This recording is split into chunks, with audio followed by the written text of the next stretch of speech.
He lived where the mountains swallowed sound and loneliness learned to breathe, a place so high and cold that even memories froze before they could escape. A man's chest, and when people spoke of him in the towns below, they did, so in half-sentences and lowered voices, calling him the Mountain Man, the widower who never was, the one who had never taken a wife and never let anyone close enough to ask why. A broad-shouldered figure with a beard threaded by snow and eyes that carried the quiet weight of a man who had buried more hopes than bodies, and on the night everything changed. The wind screamed like a living thing as winter clawed at the cabin walls. The fire burned low, and he sat alone carving a piece of wood, not because he needed it, but because, keeping his hands busy, kept his past from speaking too loudly. When suddenly there came a sound that did not belong, a knock weak and desperate, almost lost beneath the storm, and at first he thought the mountain was playing tricks on him. Again, until it came a second time, sharper now, followed by a woman's cry that cut through the wind like a blade. And when he opened the door, the cold rushed in with two shapes wrapped in rags and fear, two widows abandoned by a world that had already taken everything else from them, their faces pale, their eyes hollow with the kind of sorrow only those who have buried husbands with frozen hands can know. And they fell to their knees before him, not out of worship but exhaustion, begging for shelter, begging for warmth, begging for one night where death did not answer first. And the Mountain Man stood there frozen, not by the cold but by the weight of choice, because he had lived alone so long that mercy felt like a language. He had forgotten how to speak, and when he finally broke the silence, his voice came rough and honest. "I never had a wife," he said, not as a confession but as a warning, as if to tell them he did not know how to live with others, did not know how to soften his edges, did not know how to protect hearts that were already broken, yet something in there trembling, in the way one widow shielded the other, with her own thin body despite having nothing left to give, stirred something old and painful inside him, something that remembered what it was like to lose before ever having the chance to keep. And so he stepped aside and let them in, not knowing that by opening his door he had cracked open his own carefully buried soul. And as the firelight touched their faces and the storm raged outside, like the past trying to reclaim him, the Mountain Man realized that loneliness is not always cured by silence. Sometimes it is shattered by the sound of other people breathing in the dark. And while the widows slept curled near the fire, he sat awake through the night, listening to the wind and to his own heart beating louder than it had in years, sensing that this was no ordinary act of kindness, but the beginning of a test the mountain itself had set before him, one that would demand more than shelter, more than strength, and more than he had ever given anyone before. And as dawn finally bled pale light across the snow-covered peaks, he did not yet know that the widows carried secrets heavier than grief, nor that the mountain, which had always protected him through isolation, would soon demand he choose between remaining alone forever or becoming something he had never believed himself capable of being, a man who could belong, a man who could be needed, a man who might finally understand that sometimes the family we never had arrives when we least believe we deserve it. The morning did not arrive gently. It crept in slow and gray, pressing against the small windows of the cabin like a stranger unsure whether he was welcome. And the Mountain Man rose before the widows stirred, feeding the fire with thick logs, listening to the crackle as if it were a voice reminding him that warmth must be earned, not expected. And when he finally turned, he saw them awake, sitting stiffly, hands folded, eyes darting as though afraid the walls themselves might accuse them of trespassing. And for a long moment, none of them spoke because silence had become their common language, until the older widow, her hair threaded with premature silver and her face marked by a strength forged through suffering, whispered a thank you so quiet it almost vanished into the smoke. And the Mountain Man only nodded, unsure how to answer gratitude when he had given nothing but a night. Yet as he watched them eat the thin stew he prepared, their hands shaking not from hunger alone but from fear, he understood that whatever they were, fleeing had followed them far, enough to carve terror into their bones. And though he asked no questions, his eyes did. And the younger widow, barely more than a girl with sorrow too heavy for her years, finally broke under that silent weight and spoke of the men who had come after their husbands died, men who believed a widow was property left behind, men who took livestock, land, dignity, and when nothing remained still demanded more, and how they had run under cover of darkness, barefoot through snow, knowing that stopping meant becoming something worse than dead. And as her words filled the cabin, the mountain man felt an old anger awaken, the kind he had buried deep beneath years of isolation, because the mountains had taught him one thing clearly: predators do not stop hunting simply because their prey is tired.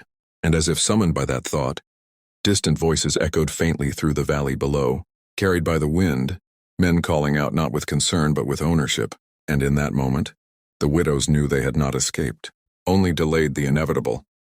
And they began to gather their rags to leave, unwilling to bring danger upon the only man who had shown them mercy.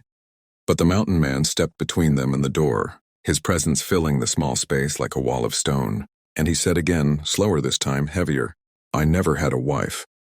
And when they looked at him in confusion, he continued, telling them how the mountain had taken everything from him before it could be taken away, how solitude had been his shield and his punishment, how he had chosen to live where no one could need him, so no one could leave him. And yet as he spoke, he realized the truth, forming even as he resisted it, that he was already needed, already involved, already unable to pretend this was not his fight. And when the first gunshot echoed faintly from below, the widows flinched, but the mountain man only reached for his rifle, the same one that had fed him, protected him, and kept him alive through winters that killed stronger men. And he told them to stay inside no matter what they heard, because the mountain had rules and he knew them all. And as he stepped into the snow, the wind swallowed him whole, the hunters climbing upward, unaware they were no longer the only predators on the mountain.